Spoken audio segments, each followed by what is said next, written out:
ये हो गया वो पुल जिसको क्रॉस करने के बाद हम लोगों को गौरी कुंड के लिए गाड़ी मिल जाएगा।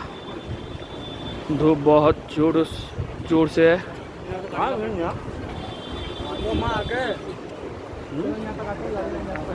ये देखिए यही सब गाड़ी, बहुत अच्छा नज़ारा है। देखिए साइड में झरने का पानी जा रहा है। ये देखिए पैदल जा रहे हैं हम लोग।